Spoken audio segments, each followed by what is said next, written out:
এবার কোটা আন্দোলনকারীদের সঙ্গে ছাত্রলীগ নেতাকর্মীদের সংঘর্ষের রণক্ষেত্রে পরিণত হয়েছে ঢাকা বিশ্ববিদ্যালয় ক্যাম্পাস।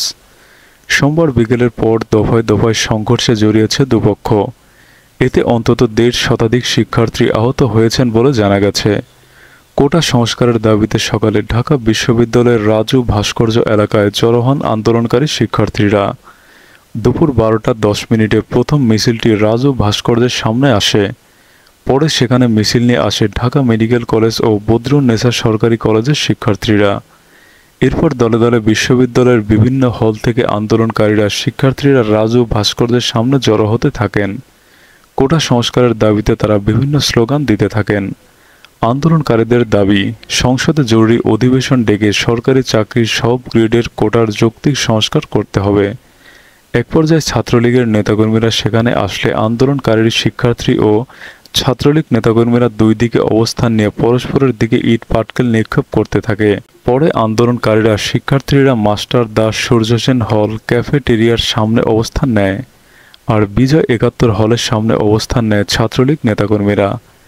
এ সময় কিছুক্ষণ পরপর এক পক্ষের শিক্ষার্থীরা অপর পক্ষকে ধাওয়া পাল্টা ধাওয়া দিতে থাকে।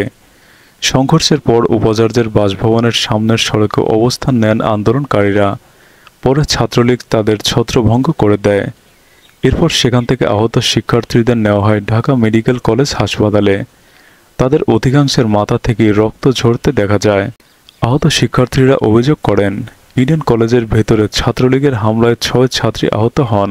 এছাড়া রাজু ভাস্কর্য, দোয়েল চত্বর, জিয়া হল, শহীদুল্লাহ হল ও বিজয় ৭১ হলে ছাত্রলীগের কর্মীরা কোটা বিরোধী আন্দোলনকারীদের উপরে হামলা চালায়। এতে আন্দোলনকারীরা আহত হন। পরে ঢাকা মেডিকেলের সামনেই আন্দোলনকারী শিক্ষার্থীদের উপর হামলা করে ছাত্রলীগের নেতাকর্মীরা। একই সময় শহীদুল্লাহ হলে আন্দোলনকারী শিক্ষার্থী ও ছাত্রলীগের কর্মীরা সংঘর্ষে জড়ান।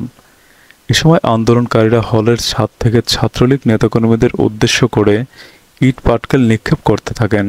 সংঘর্ষ চলার সময় শহীদুল্লাহ হলের সামনে দফায় দফায় ককটেল বিস্ফোরণের শব্দ শোনা যায়। অন্যদিকে ঢাকা মেডিকেলের জরুরি বিভাগের সামনের ফটকে বিপুল পরিমাণ আনসার সদস্য মোতায়েন করা হয়েছে। এদিকে ঢাকা বিশ্ববিদ্যালয়ের উপাচার্যের বাসভবনে জরুরি বৈঠকে বসেছে প্রভোস্ট কমিটি। শিক্ষার্থীদের আন্দোলনের মুখে ২০১৮ সালের ৪ অক্টোবর জনপ্রশাসন মন্ত্রণালয়ের বিধি ১ শাখা নবম গ্রেড এবং ১০ম থেকে ১৩তম গ্রেড পর্যন্ত সরাসরি নিয়োগে মুক্তিযোদ্ধা কোটা বাতিল করে একটি পরিপত্র জারি করা হয়। ফলে সরকারি চাকরিতে ১০% নারী কোটা, ৩০% মুক্তিযোদ্ধা কোটা এবং ১০% জেলা কোটা বাতিল হয়ে যায়। পরে ওই পরিপত্র চ্যালেঞ্জ করে মুক্তিযোদ্ধার সন্তান ও প্রজন্ম কেন্দ্রীয় কমান্ড কাউন্সিলের সভাপতি ওহিদুল ইসলাম তুষার সহ ৭ জন হাইকোর্টে একটি রিট দায়ের করেন।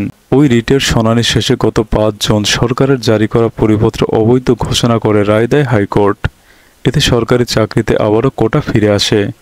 বিষয়টি আপিলে গেলে গত ৯ জুন হাইকোর্টের রায় বহাল রেখে বিষয়টি আপিল বিভাগের বেঞ্চে শুনানির জন্য পাঠায় চেম্বার বিচারপতি M Inayetur Rahim. ৪ July appeal bench জানায়, হাইকোর্টের পূর্ণাঙ্গ রায় প্রকাশের পর মামলাটির শুনানি শুরু হবে। গত ১১ জুলাই আপিল বিভাগ হাইকোর্টের রায়ের উপর ১ মাসের স্থগিতাদেশ দেন। তাৎক্ষণিক প্রতিক্রিয়ায় আন্দোলনকারী শিক্ষার্থীরা জানায়, ঝুলন্ত কোনো সিদ্ধান্ত তারা মানবেন না।